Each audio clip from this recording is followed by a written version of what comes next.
that again. Good afternoon, Good afternoon. and welcome to the July 24th meeting of the Portland Children's Levy Allocation Committee. I'm City Commissioner and Allocation Chair Dan Saltzman, and with us today are my fellow committee members. On my far left is Serena Stoudemire-Wesley, the Multnomah County Citizen Representative. Seated on my immediate left is Multnomah County Chair Deborah Kafori. On my immediate right is Julie S. Young, who is the city-appointed member. And on my far right is Mitch Horniker, representing the Portland Business Alliance. With us today and our staff, we have Mary Gay Broderick and John Kelly. And before we get started, let's approve the May 22nd minutes from our May 22nd meeting. Could have a motion to approve? So moved. Moved? So second. Seconded? Okay, all in favor say aye. Aye. Great. So the minutes are approved. And next, we always have time on our agenda for public comment on items that are not related to anything that's on our agenda for later on today.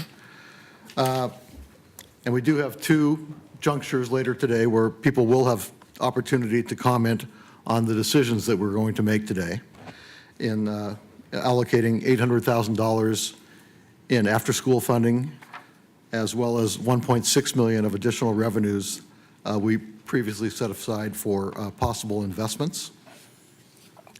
And we are, on that last point, we are going to discuss options for allocating the $1.6 million in additional revenues. We're going to hear from our staff any updates about how Salem may have impacted the child care subsidies, but we're not going to vote on the extra revenue today. We're going to do that in another meeting. So we'll just discuss it and talk about it, and we'll take public testimony as well. And so we're going to begin our meeting today with hearing from our staff, who will walk us through the latest funding round for after-school programs. And you may recall we asked interested community members for letters of interest last spring for after-school programming. And since we last met, the proposals have been read and scored by reviewers, and we'll discuss those findings and have staff recommendations as well. And then we'll open the floor for public comment before we make our final decisions. So we will hear from staff. We'll go through the slates. Each one of us has submitted a slate of recommended funding to staff, and then we'll take public comment, and then we'll vote on the after-school funding round. So am I going to turn it over to Mary Gay or John? For Mary Gay. Okay. Yes, good afternoon. Thank you, Commissioner Saltzman, and thanks to all of you for submitting your slates. We appreciate that.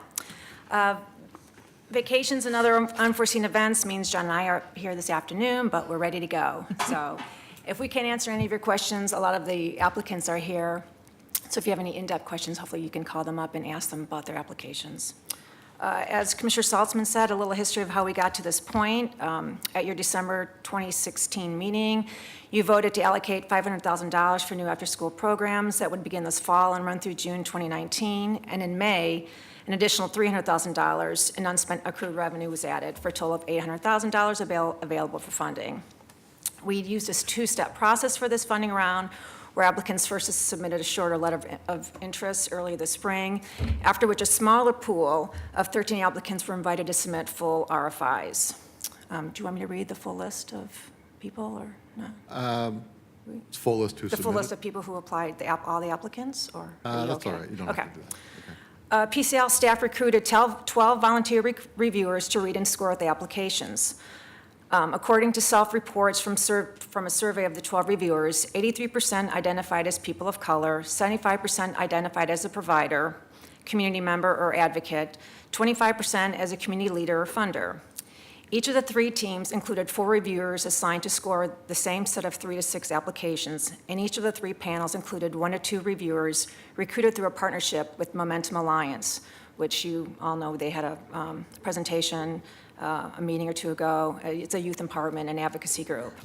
Staff facilitated reviewer team meetings, and reviewers discussed the applications they read and scored.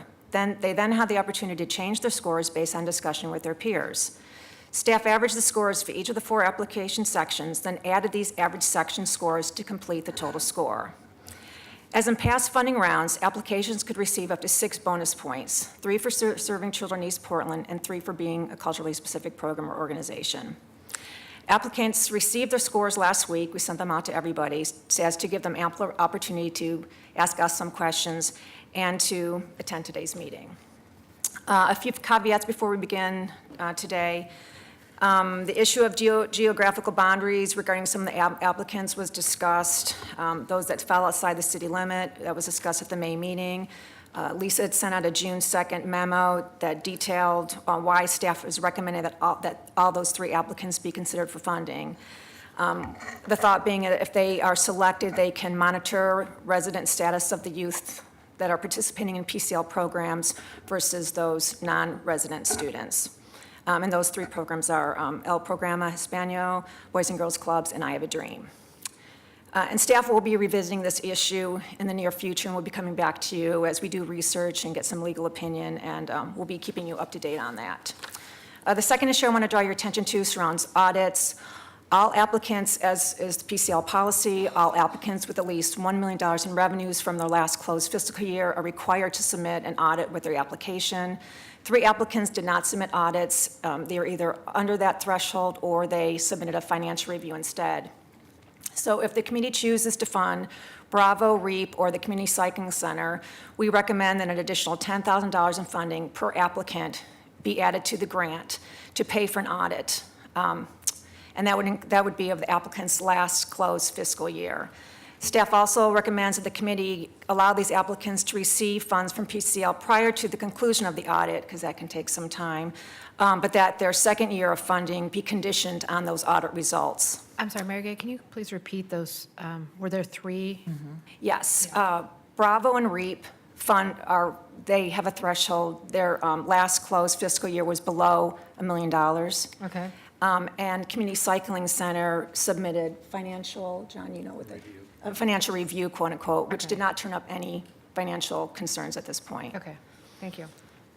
And lastly, 2 applicants, Latino Network and Metropolitan Family Service, were moved from the intensive academic support category to the enrichment category because they did not make available 60 hours of academic support services to students over the school year, which is what we require for that category. Which two are those? Latino Network and MFS. So they were moved over to enrichment, and they were informed about that. So having said all that, we come to our staff recommendations. We recommended funding the 5 applicants that scored 87 or higher, and we based that on their RFI score, their program model or how strong the program design was, demonstrated experience with that program and the infrastructure to manage that program, and that their program fit the program area, our program, the PCL program area strategies.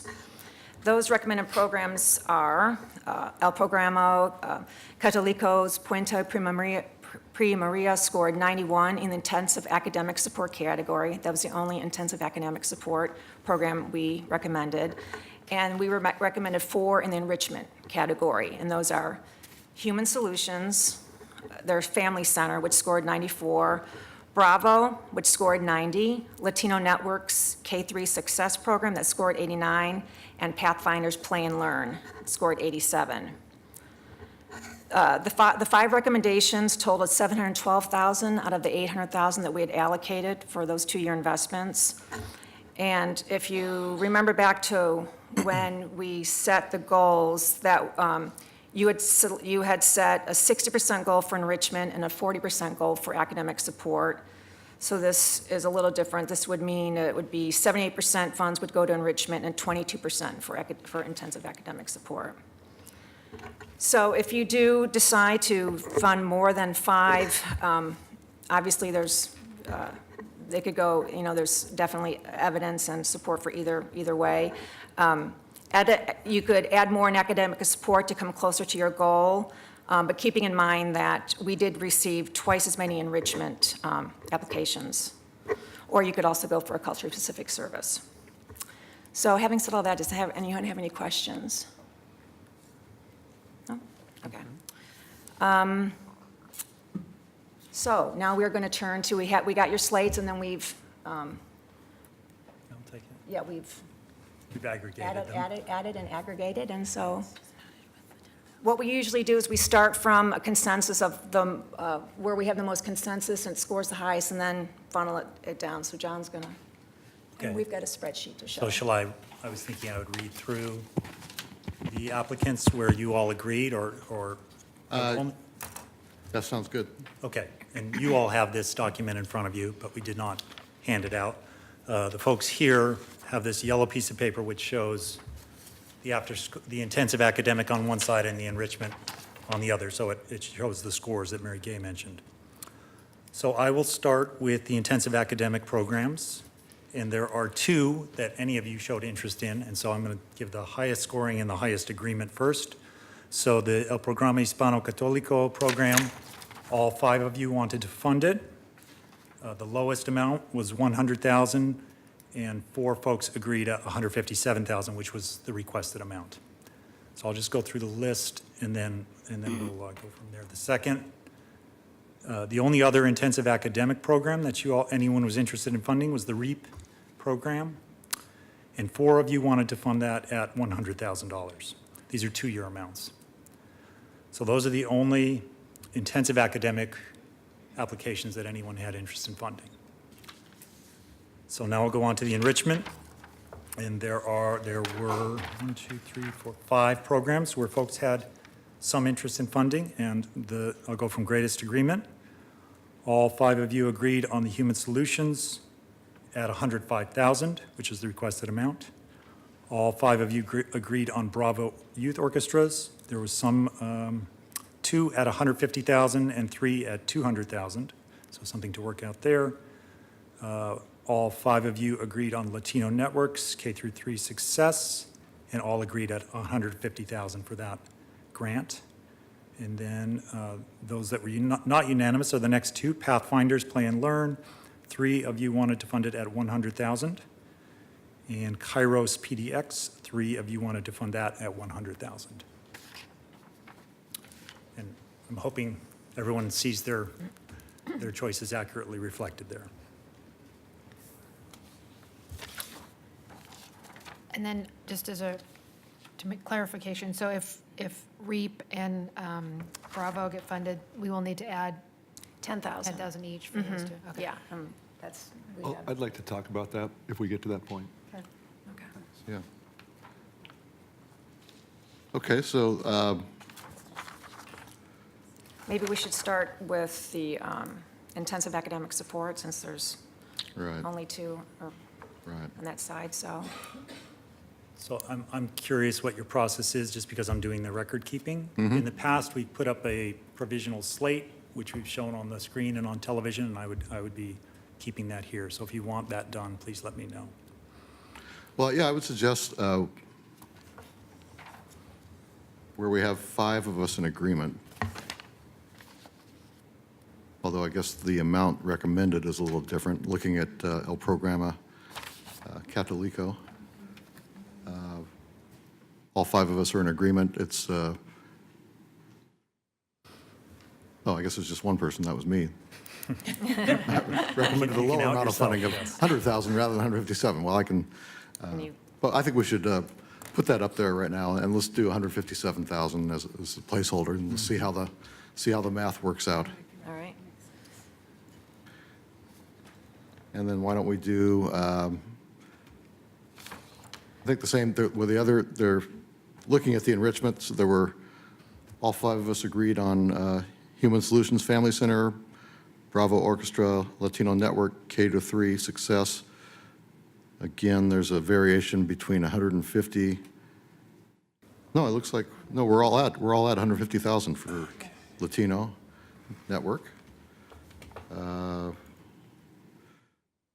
Variation on Bravo Orchestra from 150 to 200,000, but nevertheless, 5 of us, so go ahead and put that up there. And then Human Solutions Family Center, I think we're all at the same amount, 105,000 for that.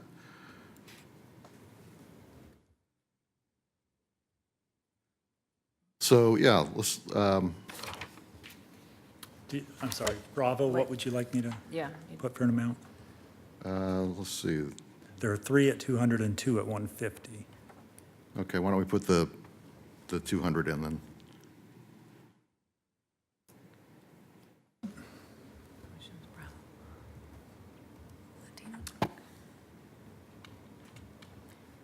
So those are all the, I think we're seeing There that was- in the room now? Yeah. That was everything And that do you have everyone that on agreed your on. screens? I know it's not easy Yeah, to there see. was Right. 5 out of 5 for four Those are all the programs. unanimous, Yeah. Okay, and you can see on the bottom how much is allocated. 612 is what that adds up to, and the. I can't see, the screen is not showing up for us. It's very blurry. Is yours? the screen. Yeah, but can you see? No, I can't. I mean, it's hard to read, but it's there. It might be something Mary Gay can, Okay, maybe we can do Finesse. slightly bigger font. That would be helpful. oh, I can try to make it bigger too. That's not working. Do you see it now? Yep. Yeah. Is that better? Okay. Is that working? Still kind of blurry, though. It's weird. And I do have glasses on, so. Oh, there. No, that, well, I'll mess with it for a second here. No. Okay, That's better. that's better. Just FYI, yours only equals 7. How's that? Oh, Great. okay. Okay, So Monopoly. Yeah, you can see the total. So it all, you can see 612. what's in each area, and it adds up to 612. yeah. Okay, So almost 200,000. Wait, how much do we have left then? 60. Yeah. Roughly 200,000 There's about 200,000. left. okay. So if we go with the Do you want to go back REAP. to REAP? Yeah, let's go to REAP, 5? which had 4 of us in agreement. Okay.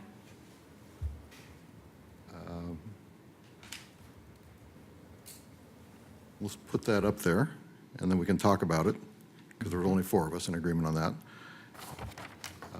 And then let's put the Kairos? Pathfinders and Kairos. Both had 3 members of support also. And I think we're all, the three recommending it are all the same amount for both Okay? of those proposals. Okay.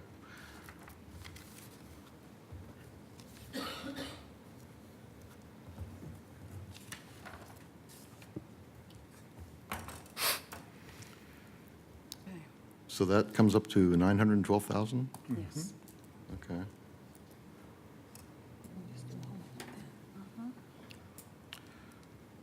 Sorry. John, is it? When do we have the public comment period? Because some of these, don't we usually have that Yeah, I think, before we make our decisions? Because I think Yeah. that some of these items are less than requested, and usually we have an opportunity for people to talk about. And also, we have an opportunity for other folks to lobby their. Absolutely. okay. Well, this would be a good time probably to take that public comment. Yeah. You've seen where the allocation committee is headed, and that we're currently a little, even with those recommendations, we're about 112,000 over our original target of 800,000. You can all see this up there, right? Okay. So I think this would be a good time if there is public comment on the tentative recommendations or any other aspect of this after-school funding round. This would be the time. Maybe I can see a show of hands. How many people want to? Okay.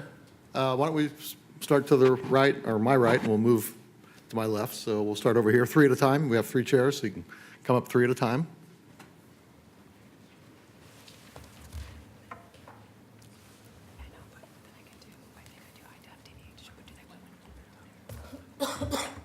And greetings. All you need to do is give us your name, your organization if you wish, and you have 3 minutes, and there's a timer right in front of you there that will let you know, and I think that there's a little beep at the 30-second remark. So we'll start with Erin Hubert.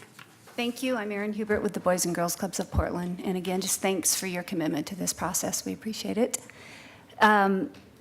I will read to this because I just came back from out of town. Otherwise, I'd rather talk it to you.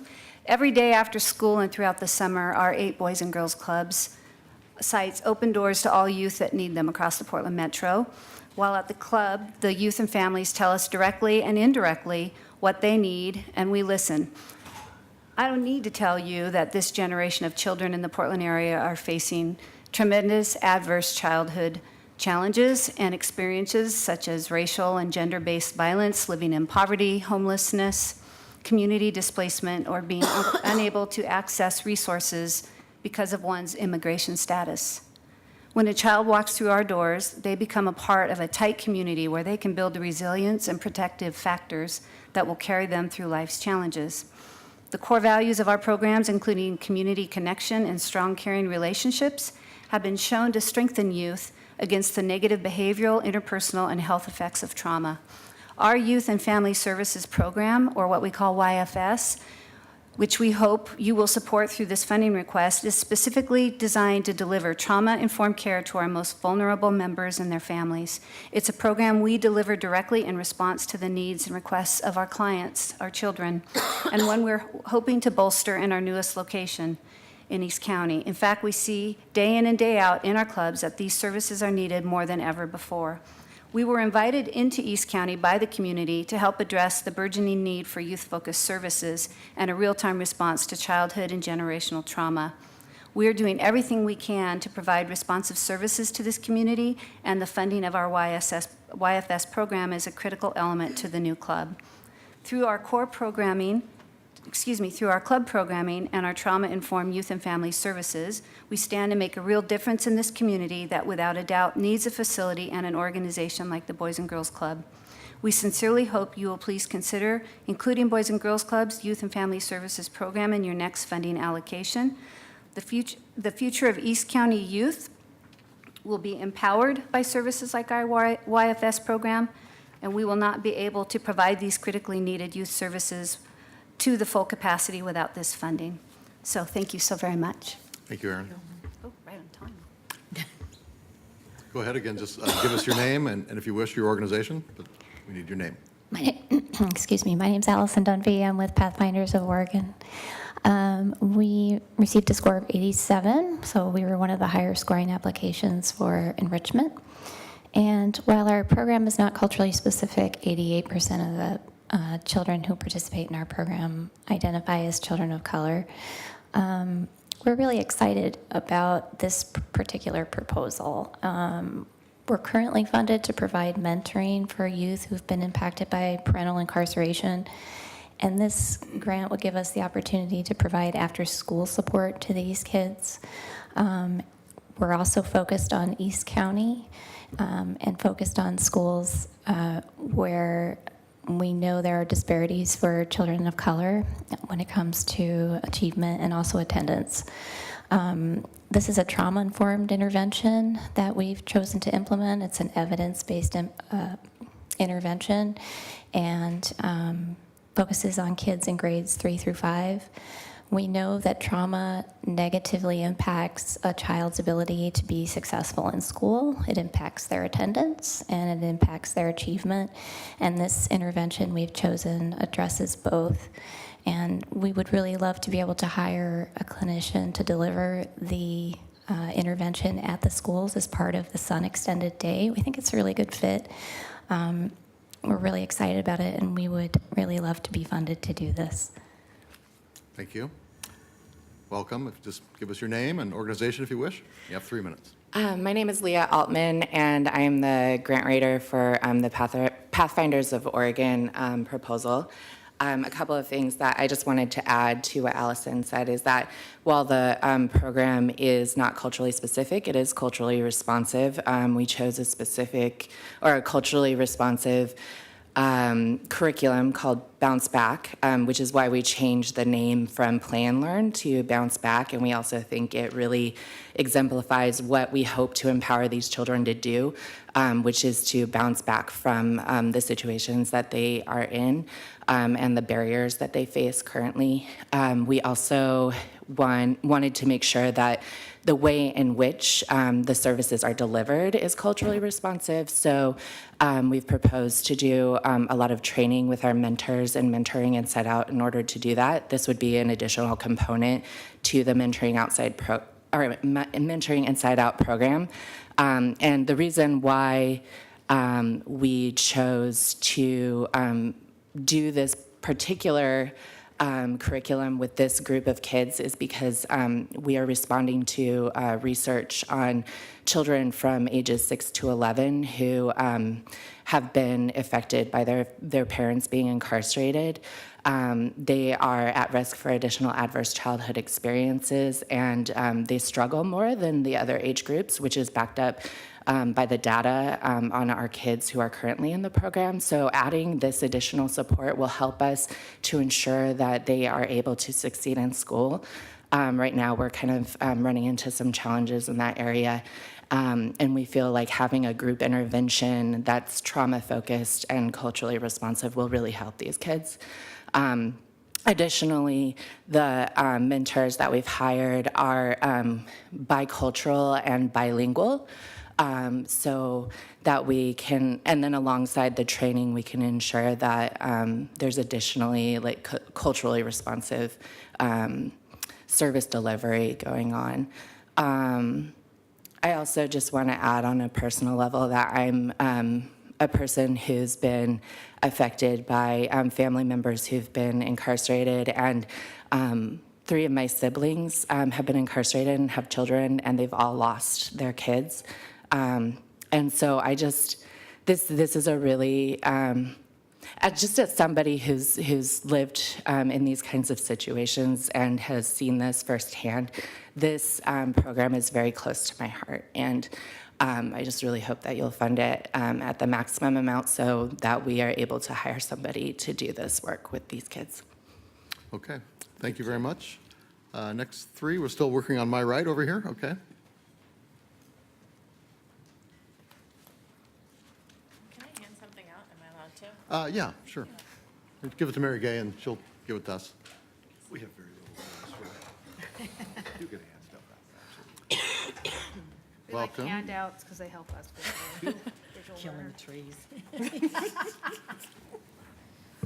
Okay, we'll start with you, Kali. So just, all we need is your name, your organization if you wish, and you have 3 minutes. Okay, so my name is Kelly Thornlad. I'm the executive director of Kairos PDX, and I handed out something we just got finished with a month ago. We worked with Eco Northwest and the Chalkboard Project to do a redo of the research they did on African American student achievement a decade ago. And I think it's important context because what it shows, there's a lot of data in there, but what it shows is that we have not moved the needle for African American children in the state, let alone Multnomah County, but the largest concentration is in Multnomah County. And so Kairos came about with an explicit focus on improving academic achievement for these students, and I think the data bears out why this is so important.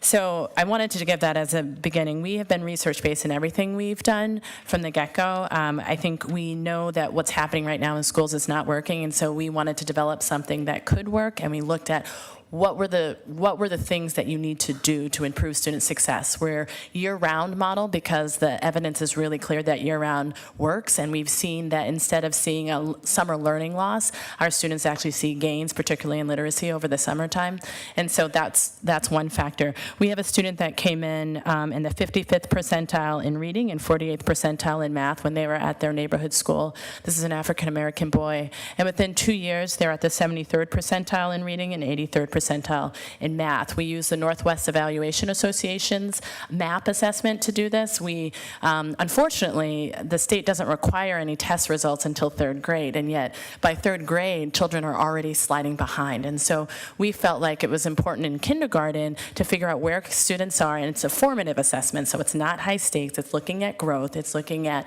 how do we improve instruction to help our students learn. The proposal that we put on the table, I think the staff at the Children's Levy said that there was some confusion around it, but I think it's because it's new. We have not had after school. Our families have been saying to us, we need after school care. We made our program extended day, so it goes 8 to 4, but there are still families that need the extra supports for the work week. We decided to partner with 3 organizations on our program, and these are organizations that we did not pick out of a hat. They're organizations, the Building Blocks for Success, Young Audiences, and Construct, we have had relationships with for the last 3 years. We chose them because, one, they're effective in STEM instruction. Two, they're understanding how to work with young children, which you don't always find. And three, our students have loved them. So they have worked during the school day with our children, and we felt like they are tested in a way because our students and our families have liked the programs. And so we thought if we offer after school, we want to focus on these partners and enable them to come in and provide the same sort of programming in the after school time. STEM is the one subject area that we see African Americans are most underrepresented. Unfortunately, most STEM education doesn't occur until middle and high school, and yet by then, students are not at a place academically that they can actually engage meaningfully in STEM. So we have to start earlier, and that's why we've had a focus on STEM. I think that's it. And I've invited Kira, who's a member of our board, to talk as well. Okay, thank you. Just give us your name and. I'm you have 3 Kira minutes. Kador. I'm a board member at Kairos. That's a tough act to follow, I have to say.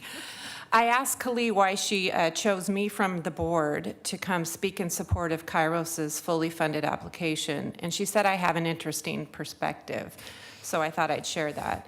I'm the product of a PPS K through 12 education. I'm currently the president of a Portland-based real estate development company. Recently, I served on the city's IHZ panel of experts. Many, many years ago, I talked my African-American fiance into moving to Portland on the promise that the city of my youth was changing for the better in terms of opportunities for people of color. That promise has been a slow one to deliver on. Our 2 children were raised to celebrate their multi-ethnic heritage and identified as biracial until they attended their first school, where they quickly learned everyone else identified them as Black, and we learned we had to be their advocates. It wasn't until our children graduated from an amazingly diverse charter high school that we realized how an inclusive, supportive educational environment positively affected our children's success. I believe we all have a responsibility to work to support an inclusive education system in which Black and brown children are not left behind. As a working mom, I can tell you that the stress of figuring out how to care for young children when the school day or school year ends can be overwhelming and ridiculously expensive. Without access to aftercare, many parents and caregivers have untenable decisions to make. I hear in my professional conversations often that local companies are reaching all the way into middle schools and high schools to attract students of color into fields that have in Portland been traditionally white. At the same time, the city is seeing an ever-growing immigration of diverse people. We need to do better in addressing the issues that result in many young African-American people leaving. Attacking the achievement gap head-on is necessary and overdue. We must support a school that is working with children and their families to build a sense of academic confidence and excitement and preparing them to envision a wide-open future. Kairos is one of the resources I feel the Children's Levy must embrace and support as both groups align in mission. Thank you. Thank you. Welcome, and just Hi. give us your name and organization if you wish, and you have 3 minutes. Thanks. I'm Emily Friedman. I'm with Human Solutions. I'm really thankful for your consideration of our grant proposal and for your support of it. I just want to discuss how important this funding would be to our shelter. The Human Solutions Family Center is currently the only no-turnaway, low-barrier family shelter in the region, including California and Washington. We are an extremely utilized space. This is because our intake is entirely open. The only eligibility is to have children under 18. Due to our low barriers, we have seen unprecedented numbers in the last year. Just 4 years ago, an average of 65 individuals utilized the shelter, and we've seen about 270 people a night this year. That's a 400% increase, and more than half of those people staying with us are children and youth under 18. Coming to the shelter is often one, if not the most stressful and traumatic experience of many families' lives. We provide for the basic needs, a bed, 3 meals, toiletries, and towels, and staff does their best to make sure the resources are provided and folks are okay. But often in the chaos, the structure and guidance for the children we serve goes by the wayside. I have personally seen the gigantic effect of regular hands-on child-specific programming in the lives of families. As the volunteer and donation coordinator at the Family Center, something so small as having a volunteer come in and make crafts for an hour with the kids is the highlight of many children's weeks. I've experienced these kids following me around for over a month afterward, asking when someone would be back. Most notably, in collaboration with Reynolds High School and Friends of the Children Gym, I helped to set up a weekly gym night beginning last January, where a Reynolds school bus would come and pick the kids up after school and bring the kids to the Friends of the Children Gym for structured play, snacks, and guest appearances by the Rockwood Library, Playworks, and other organizations. Within the first month, we were seeing 66 children on average attending a night. It was beyond what any of us anticipated, and it made us understand how huge the need is. I also saw families hinge their entire lives on these Tuesdays. For the kids, it was an opportunity to play and connect with adults outside of the shelter, the 100 or more families they're living with, and the staff. But for the adults, it's also a time to reassess, to have an hour to apartment hunt, to be on the computers, to have an, oh no. You still have 25 seconds. It really changed the shelter. As we discussed in our application, the effects are lifelong. Structured enrichment activities are directly linked with positive behavioral outcomes for children in future endeavors. I work at the shelter every day. I see the immense difficulty the families I serve are experiencing. I cannot stress the gigantic positive impact that after-school and enrichment activities would have on our shelter. Thank you for helping us achieve these goals. Great. Thank you all. Thank you very much. Next three.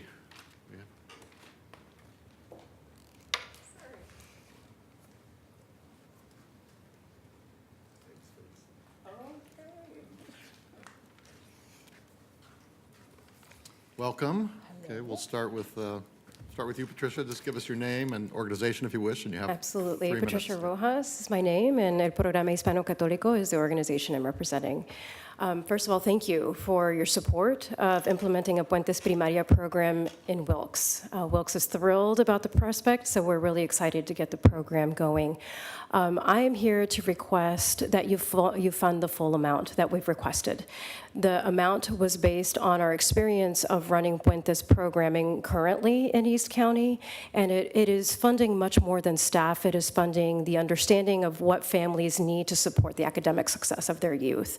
And in particular for the Latino community who is experiencing heightened barriers, particularly in East County, we are requesting the full amount to be able to engage families, to provide additional supports so that the academic portion can take effect. So again, I thank you for your support and humbly ask that you please fund the full amount so that we can achieve the outcomes that we proposed. Thank you.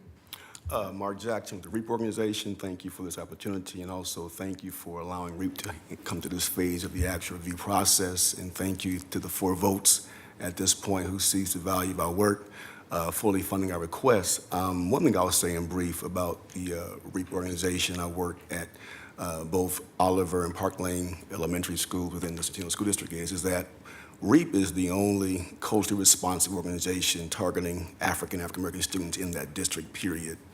And to have a reduction or to underfund or not fund our work that has really kind of made tremendous impact in just 1 year's time would be devastating, I think, to the students and families who have been benefiting from our services. Over the course of this past school year, REAP has served close to 300 students within those 2 schools, providing both academic and also behavioral support. And we've seen significant, and I mean significant, reduction in terms of behavior infractions. And we've allowed students, we supported students to stay in the classroom to receive instructional hours, but also to provide staff support to ensure these students are on point in terms of academic gains. But also what's important about REAP's mission is we really empower students to be leaders, and they played a role in helping us expand and develop our school climate survey that was actually developed by students. That's impacting both professional development of our teachers in public education, but also really kind of creating a compass on how to allocate resources, right, to where all students are getting all the services they need. And with this proposal, we're going to ask our students who have been a part of our program and new students to take the findings of that survey and close those gaps around academic and social supports to ensure that these school climates are being transformed in the spirit, through the lens of equity. So you have an opportunity to really kind of be on the forefront of our work to continue the momentum to ensure that that district continues to serve all students who has no history of community partnerships serving this particular student population. Thank you for your time. Thanks, Mark. Judy? Hi, I'm Judy Strand with Metropolitan Family Service. Good to see you all. I'm here primarily to thank you for your past support and your current consideration, and to give you a piece of contextual information for you to have as you make your final decision. We are focused on our Experience Core Mentoring Program, which is an evidence-based program for third grade reading for children. And in the past, Portland Children's Levy has supported a number of our schools. We have 10 schools right now, and we are adding 2 new after-school programs with our Experience Core teams of people 50 and over. This proposal was to add West Palhurst, where we have a Sun presence since 2014, and we're seeing that a large number of children are below where they should be academically, and we wanted to apply our evidence-based model with our mentor teams in that community. And the reason there's a context that's greater to this at this moment, which was different than when we applied, is that the City of Portland has invested in Experience Core through the mayor's budget, and is helping us to enhance our model around culturally responsive service delivery. And I just wanted to clarify that so that you have that information. The goal of that investment is for the next 2 years to help us take our Experience Core model to better meet the needs of a changing community and combine the goals of racial justice with age equity issues. And we are doing this with the idea of galvanizing that strength of the older adults that we have that we're not yet fully utilizing.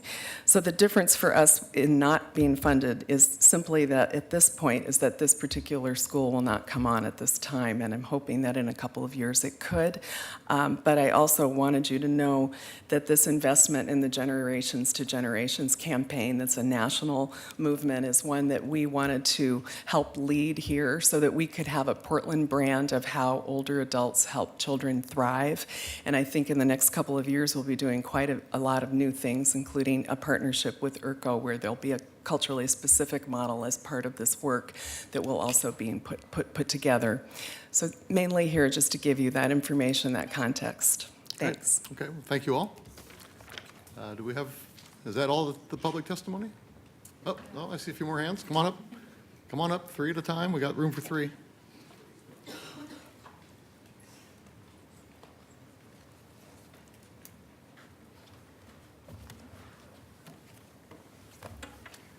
Welcome. We'll start with you. If you just give us your name and your organization, you have up to 3 Hi, members minutes. of the committee. My name is Cassandra Griffin, and I'm here today in my new capacity as Executive Director of the Community Cycling Center. I've been on board for about 3 weeks, so I wasn't part of any part of this proposal, but I was excited about this proposal. I heard that we were one of the highest scoring letters of intent on this, and I was disappointed to see that we didn't receive a similarly high score on the full proposal. I noticed the other highest scoring LOI also didn't do well, so I wonder if there needs to be better alignment between the review committees. But I wanted to come say thank you for the opportunity to apply. Thank you for the full consideration. We are a 23-year-old organization working to empower people through bicycles and to give all Portlanders access to the joys and benefits of bicycling for health and for transportation. The proposal we put in for this was to do after-school bike camps in Park Rose and David Douglas school districts. And I wanted to introduce the possibility and invite you guys to consider the possibility that at least some of the lower scoring organizations could do pilot projects, and we are one of them. So we would be interested in seeing a $15,000 or $20,000 allocation with which we could go into one David Douglas or Park Rose school and get this going, and then have the opportunity to look for other funding sources there, but be able to expand a program that we have done successfully elsewhere into these schools to serve them more. So I know you've been talking about trying to get to full funding for as many people as possible, and I just wanted to encourage you to consider the pilot level funding possibilities also. Thank you. Thank you, and welcome to your new job. Thanks. Yeah. Hi, Seth Tribby with Bravo Youth Orchestras. So I've been coming to several of these meetings over the spring and for several years. I don't remember dollar amounts, but I do remember some of the earlier meetings, and I'm sure John and the other staff have the records, that you guys have been successively sort of dividing up this pie of surplus funds. And I wonder what leeway you have at this meeting to look at your overall goal. I don't know how tightly you have to hold to the targets that you've set, or if you have leeway to make decisions now that you're looking at real applications from real organizations instead of sort of theoretical anticipated applications. So I just encourage you, if you have any leeway, to consider, full funding and adding some of the other ones since we're pretty close to the goal. Thanks. Thank you. Unexpectedly, I would love to endorse the suggestions of my colleagues at the table here. I'm Kerry Clark from Young Audiences of Oregon and Southwest Washington, and it has been amazing to hear about all of the projects in this room and all of the worthy organizations. And we had the same experience of being a top-ranked LOI and a low-ranked application, and I think that revolves fundamentally around newness. We're looking to move into a new kind of after-school programming, and that's in response to a request from one of our longtime school partners. So we'd be excited to pilot that, though we would, of course, love to have enough funds to take it all the way. But just to provide a little bit more background about our proposal, I'm here to speak about the need for after-school arts programs in East Portland and to the strength of our organization's Creativity After Class proposal to address those needs. So Creativity After Class was developed in close collaboration with our partners at IRCO. The program's designed to work efficiently, plugging into the existing and well-regarded Sun system to serve hundreds of youth at 6 IRCO Sun school sites in 3 school districts. As they attested to in their letter of support for Creativity After Class, IRCO and its Sun managers believe strongly in the need for visual and performing arts programming in their schools where there's high demand and low supply for it. And they trust Young Audiences, with nearly 60 years of experience providing arts learning opportunities in our region, to provide it. We have strong relationships with the schools and districts we propose to serve, developed over decades of our in-school programming, and expanding our partnership to provide students with opportunities to create and celebrate their cultures after school is a logical and needed evolution. We strongly believe, and research shows, that the kind of visual and performing arts programming that Young Audiences has been providing as a trusted educational partner to more than 75,000 students each year in our region for nearly 60 years is deeply impactful in supporting children's success and in reducing racial and ethnic disparities. One statistic I find especially significant, given our community's struggles with graduation rates, is that students with high arts participation and low socioeconomic status have a dropout rate 5 times lower than their low socioeconomic status peers. Creativity After Class would fill a gap in the Children's Levy portfolio, which currently only funds 1 arts-focused program, soon to be 2, I hope, out of its 99, which is focused exclusively on music, whereas our proposal would bring Young Audiences expert arts programming in multiple disciplines, including visual, dance, theater, music, and media arts, to all of these schools and populations. The reality is that too often, only students from families with the means to purchase after-school arts programs derive the proven benefits of arts, which foster exactly the skills and characteristics like resilience, collaboration, compassion, and creativity that students need to succeed in school, life, and work. Young Audiences are prepared and eager to help close that opportunity gap in our community by empowering a diverse group of master teaching artists to explore creativity and culture with East Portland students. We need your support to do it. Thanks for your consideration. Okay. Thank you all. Finally, this is just right here. I could just move something. So tempting. Any other testimony at this point? Okay, seeing none. So, yeah, if you could put the recommendations to date up there. And now, as I said earlier, I think we're over our limit. Does that, being over by 112,000, does that include the 10,000 each that would go with? No, that would Oh, that be does not added. include the 10,000. Okay. Well, let's not include that for now. So,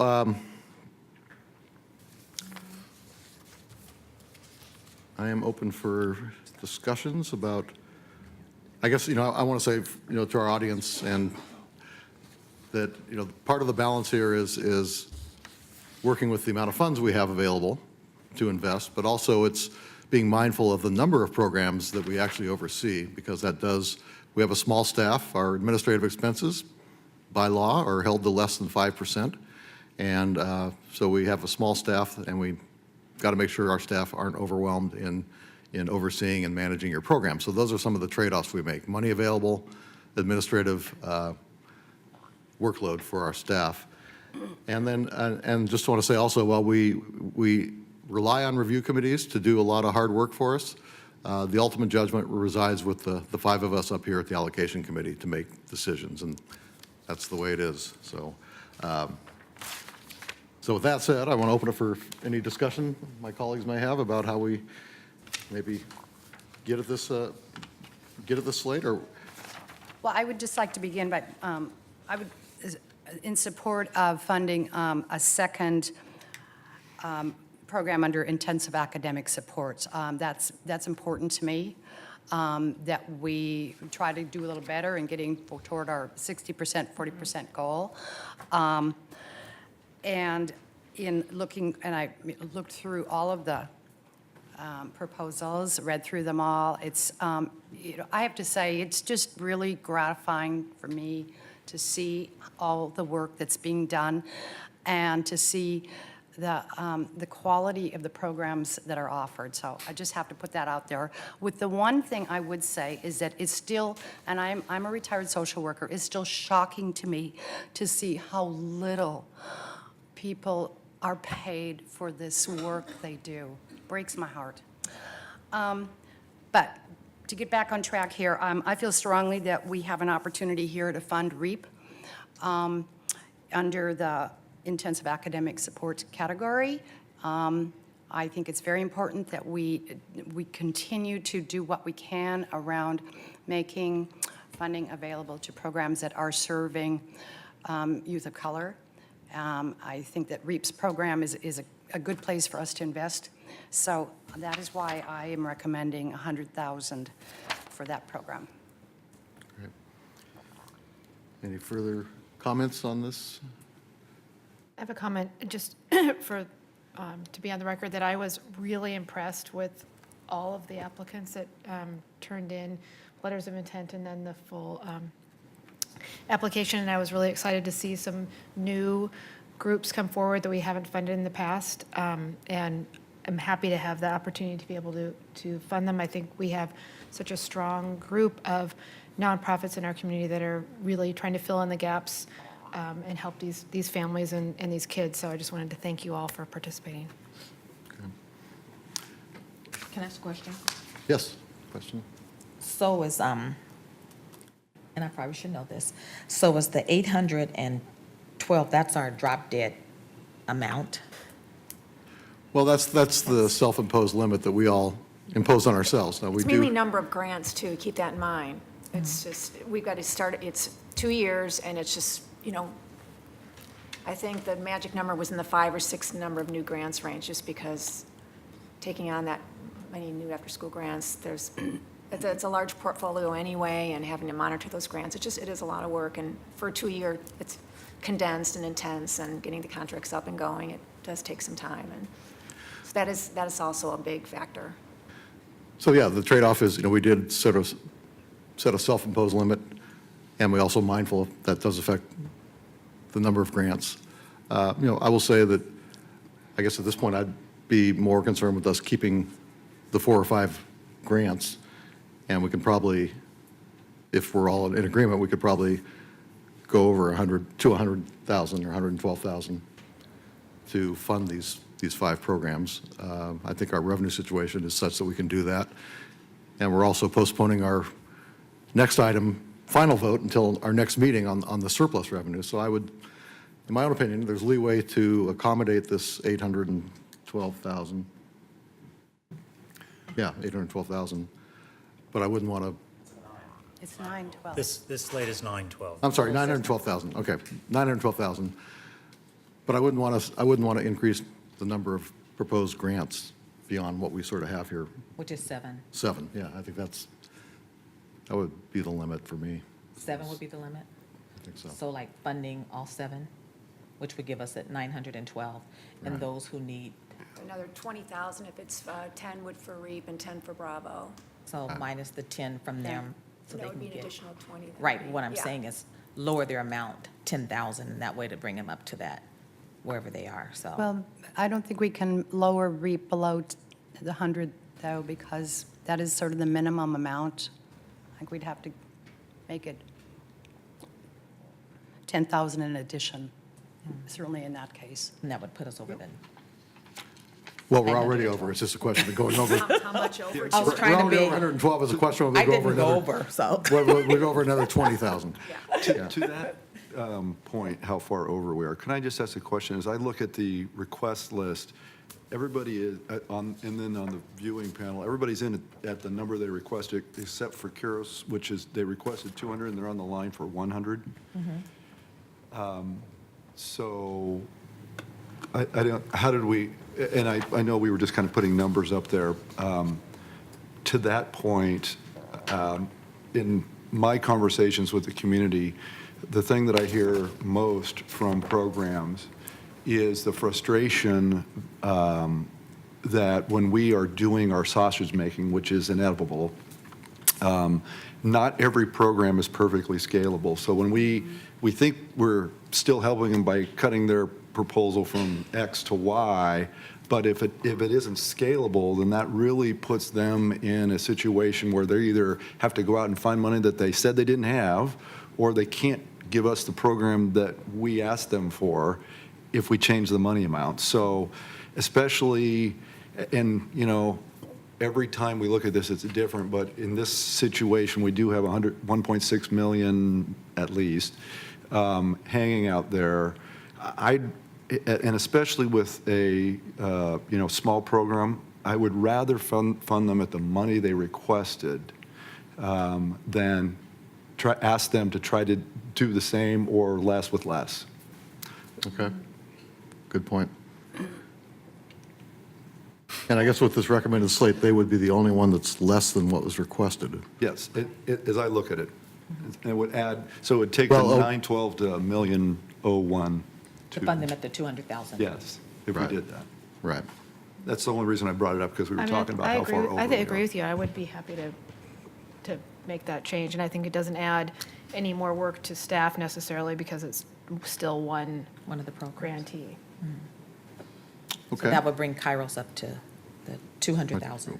So is that a consensus to do that? I think there's, Yep, yeah, I see Let's read consensus on it. that. So, the three Okay. that voted for that. Yeah, on the question of staff, I'm certainly sympathetic. But I do think we have to be cognizant of the fact that REAP and Kairos and maybe Bravo too are, Bravo has been here and really, tried, and they finally got the proposal in a way that worked with the reviewers. We've got to, if we add Kairos and REAP, which I'm in favor of, I think we're going to have staff who have commented on their proposals being, there's some unclarity, some left questions or questions left unanswered, to work with them on the front end so that we can get off to a winning start. They can get off to a winning start. They know what we're going to ask of them. We've got the forms, we've got our staff has an understanding of what they're going to do, and we think it's going to work so that we end up with a success. So, Mary, I mean, it's kind of opposite of what you just said, which is we're reaching the breaking point with staff, but I think a couple of these programs are going to need a high touch, at least on the front end. Yeah, that's understood, and I think when staff goes in and does contract negotiations, they'll go over all that, and they will put what needs to be monitored and put those checkpoints in, and, Thank you. yeah. great. So I think we're pretty much in alignment then with adding 100,000 more to Kairos. And then should we go ahead and add the 10 and the 10 for the, Yeah. do you want to add the extra 20,000. to Bravo and. Bravo and REAP. to REAP, Bravo and REAP, Bravo. right. REAP and Bravo? So I'd like a little discussion on that point. I'm, as you can tell, in favor of doing everything we can to make organizations successful, especially the small new ones that we bring on board. We don't pay for anybody else's audit. And maybe what we should be doing is considering a policy that when we decide to fund an organization, that is small and hasn't had an audit before, that we will, as a policy, include the $10,000 cost of a first audit to get them through that. I'm not, maybe we need more time to think about that, but I personally would be more comfortable at least saying that we're going to talk about that if we're going to do this, because it feels to me like a one-off, and then we kind of have to examine all the other ones. I actually like the idea because it should encourage and bring more smaller new programs to us, which would be a good thing in my mind. Can I? So you're just saying the 10,000 should only be a one-time request, but the audit, the expectation would go beyond that first year at their own expense at that point. I would feel better if we at least said, hey, we're going to talk about maybe making this a policy, because if we don't do that and we just do it for these two organizations, I feel like, okay, what about all the other organizations that had to come up with their own audit or spent the money to get the audit because they knew we'd want it, and then they made their application. So I like the idea. I like the idea. John, I think, had a comment. John? So to the point that we don't pay for audits, it can be built into a grant. It can be. It can be built in the administrative line item, And is it typically? at least part of it, not necessarily all. So we wouldn't fund, a big organization, it's going to cost 20 or 30,000. Yeah. But pro rata, I think it's typical, yes. And John, that's a great point. And would this be kind of like a larger, more sophisticated organization would know how to include that in their proposal, or is it pretty much common throughout? Well, it also might be that, certainly yes, that point is true, the former point, but there's also the notion that folks are not, the requirement ongoing in contracts is if you're up to $1 million, you only need a review, which is a lower standard of inquiry. And so folks might not assume that they need the full-blown, which I agree with your point that a full-blown audit, at least one every few years, is a great idea. It's super beneficial to the organization. Yeah. I was an auditor for a bit, and you go in and it's a conversation. It's not just finger pointing. It's a conversation about how can you improve things. But we do expect an audit, is it every year from grantees? No, it's new, anyone that's funded has to have at least one audit. And so ongoing, we wouldn't, a smaller organization, meaning under $1 million per year revenue, would be held to the review standard, which can be about half the price. I mean, it can be quite a bit less money. But that is an annual expectation? Yes. Whether it's a review or a full-blown audit? Yes. Okay. I think Mitch raises a really good point that while I'm happy today to put the 10,000 in I think we should come back at our later meeting and have some type of policy, at least look at these different options for a policy from us. And that would give me knowing that's coming up, we could do a little more analysis Exactly. You on can how look many at are we the- covering, yeah. what percentage, that would be great. Right. Okay. So good point. So are we at a point where I think we're all in consensus on the recommended slate for funding? Should I move it, the slate, as proposed? Let me just make sure. Okay, well, so it's Do you want to go over it? Everyone can see it? El Programa Catolico, 157,000 over 2 years. REAP, 110,000, 10,000 of which is audit assistance. That's for intensive academic. And then Human Solutions Family Center, 105,000. Bravo Orchestra, I think, is 157,000. No, 200. 210. 200. 210. 210, okay. Latino Network K through 3 Success, 150,000. Pathfinders, 100,000. And Kairos PDX, 200,000. Yeah. Okay.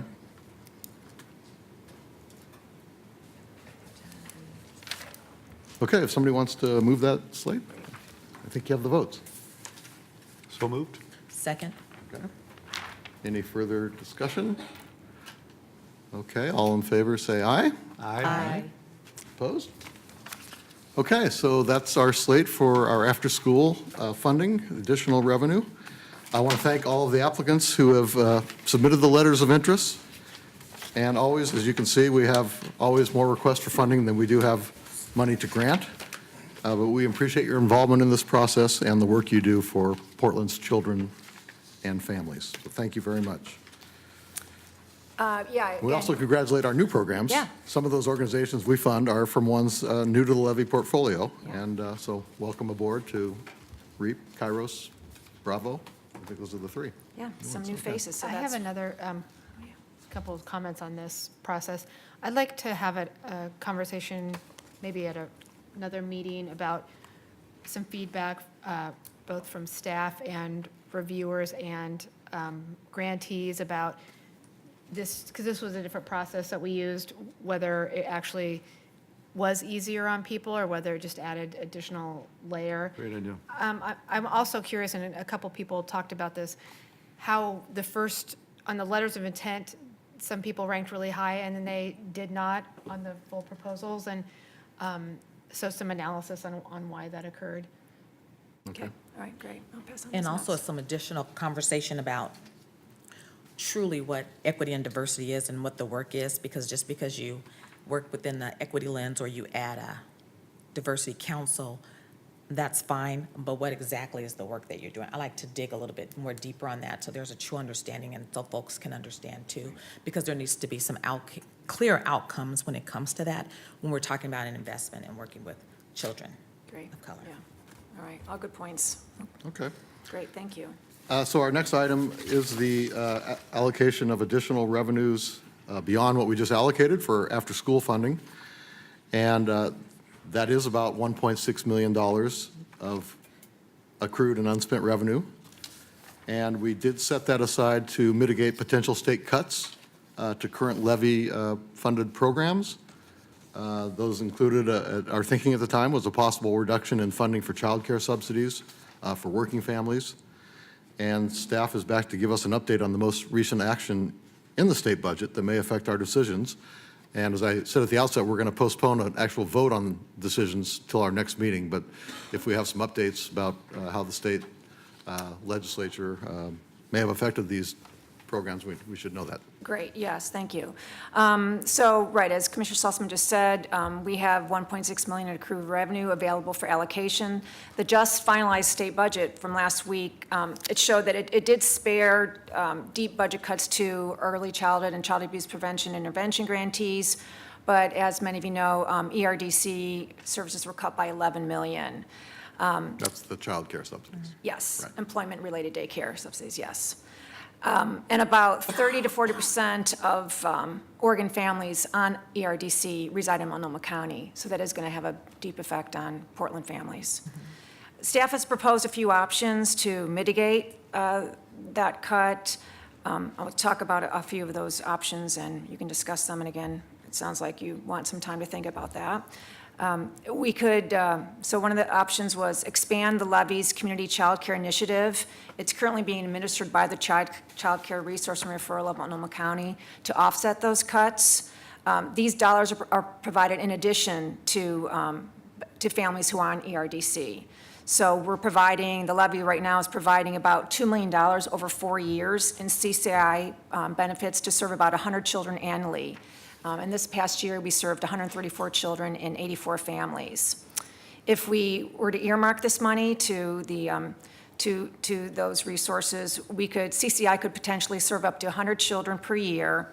And keep in mind, those benefits are going to go up because currently the CCI contribution monthly is about $300 per family, but that could double or triple because they wouldn't have that ERDC benefit, so we'd have to raise that amount. Another part of that funding would have to include about 0.5 FTE to help screen the families, to screen and qualify the families and go through all their applications. So we would want to include that. We also would want to include some extra funding to offset cuts in the focused child care networks.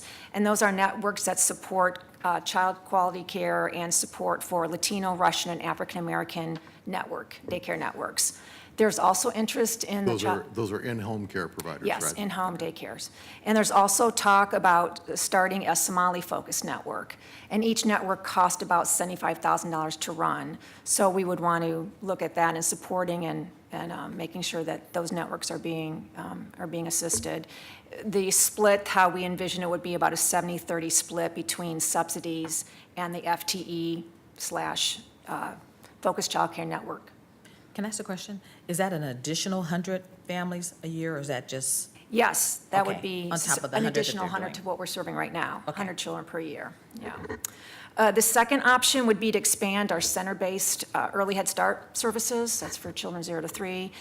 Currently, we're serving about 400, there's about 400 slots in the county, and that's really a fraction of the thousands of infants and toddlers from families who are living in poverty who are eligible for those services. That $1.6 million would provide 4 additional classrooms for a total of 32 children per year. Those classrooms are small, they're about 8 children per class. We fund some of the two largest providers of early Head Start, and that's Albina and Mount Hood Community College, and both of those are our current grantees. So that's another option. You could do a combination of the two. You can think of another option if you want, but those are the ones that staff has looked at and has recommended to offset, especially those ERDC cuts, which are pretty drastic. Thank you. Open for discussion. As I said, we're not going to take action. We will take testimony, however. And maybe we should do the testimony first, and then we'll see. Anybody wish to testify on our consideration of this additional revenue? Okay, I don't see anybody raising their hand, so I guess we're not going to have testimony. We'll go straight to discussion. As I said, I know we're going to think about this a little bit more, but I guess my preference as of this point anyway would be to devote half of the funds to child care subsidies, and then to fund 2 additional Head Start classes, one at Mount Hood and one at Albina. Yeah. So that's my thought on that.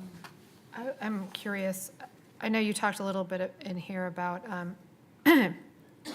the focused childcare networks, and are we certain that there is funding available for the current networks to continue? Is that, and how much would that be, and then how much?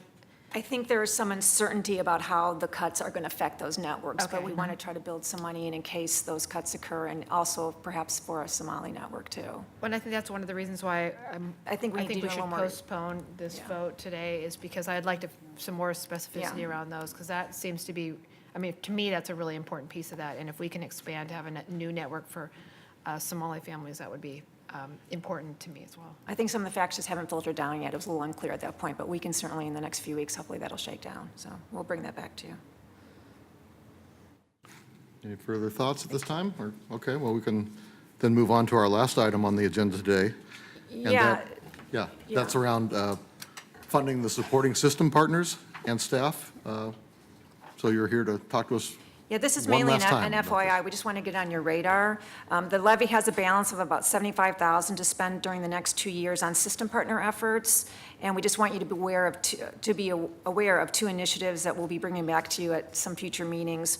One is the development of training certification for community education workers, and the second is surrounding an Oregon integrated child database that they're creating. And again, you've got a lot of information in your packets on that. And we're not ready to take action now, but we just wanted you to be thinking about that, because staff will be bringing back some decisions in some future meetings. So you'll be hearing more about both of those initiatives. And can I ask one question too? So about going back to the child care, so do we know how those programs are doing right now? So I know that the Mount Hood, the CCI, I know it was having some problems setting up. Is that going to be a problem if we give them another 100 families per year? Another 100 families? From what Meg has talked, I think that they had sorted through that, and they were pretty much up to speed, and everything was going smoothly. I think there was, a startup as always. There's a little bit of a lag, but from what I hear, but I'll bring that up with Meg, and she can get back with you on that. And then have we talked to Mount Hood and Albina about having additional classroom and what that would mean to their program? I know they would, they would love it. They constantly are saying, we need this, we would welcome it. I mean, there's a wait list. So I don't think that would be an issue. I'm sure Meg has been in communication with them. Just wanted to make sure. Yeah, there's just long wait lists for early Head Start and Head Start. So I think that would not be an issue. Okay. So that really wraps up our meeting. Yeah, and looks like we'll probably be coming back in the fall. And do you have any timeline on the additional, when you want to be dialoguing on that as far as the? Well, I would 1.6 love to million? see us, and it all depends on people's schedules, but, I'd love to see us maybe shoot for a late August meeting, Okay. but I realize that may be impossible at this point. Okay, We should try to do something early September, right. All right. We'll with the get- main focus being the surplus revenue Great. allocation. We'll get back to you on your calendars, and we'll try to get something set. So, thank you. Okay, well, thank you all, and as always, our agendas and notices will be posted on the Levy website and sent to our database. So thank you all for being here today, and we are adjourned. Thank you.